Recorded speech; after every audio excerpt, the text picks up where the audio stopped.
I'm here on the Marlow stand at Boot 2023 with Paul Honus from Marlow and Della Parsons from Clipper Round the World Race, and it is now 20 years and 10 editions of the Clipper Round the World Race that Marlow have partnered with, I believe, and you're continuing that partnership.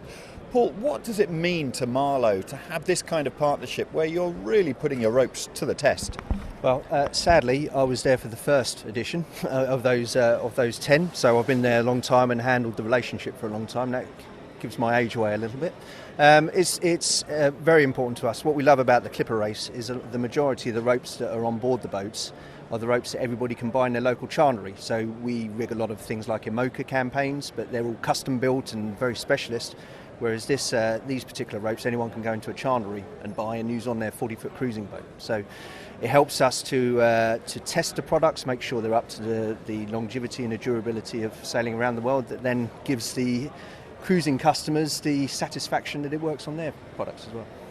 And Della, the Clipper 70s, they go around the world and are exposed to the worst of conditions. And so I'm presuming reliability is the number one priority with everything that you do.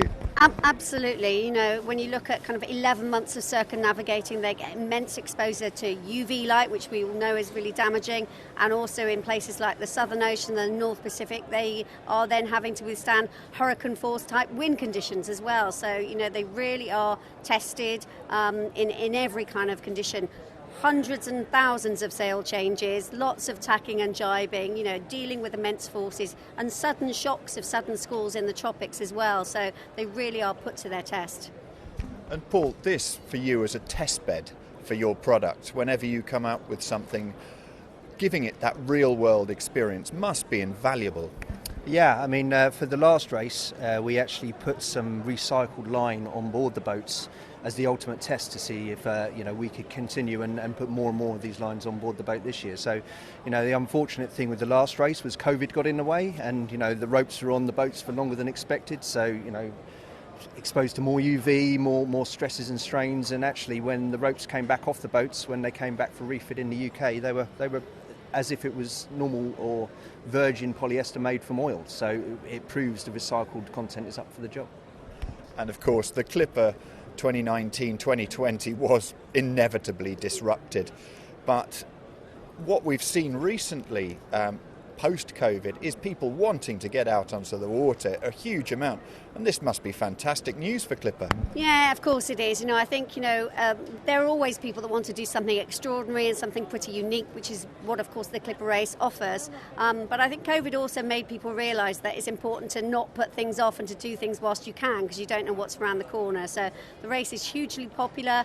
The next edition of the race, the 2023-24 edition, which starts later this year, is almost full. We've got a few spaces on some legs, and we're already about a third full on the 25-26 edition.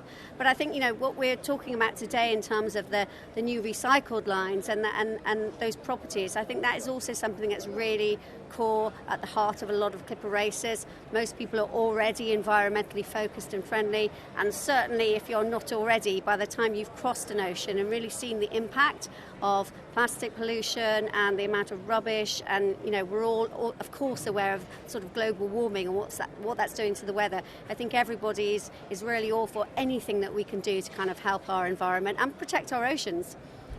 I have to say it's fantastic to see such an enduring partnership, and one that is evolving the entire time. So many thanks both of you for your time today. Thank you. Thank you.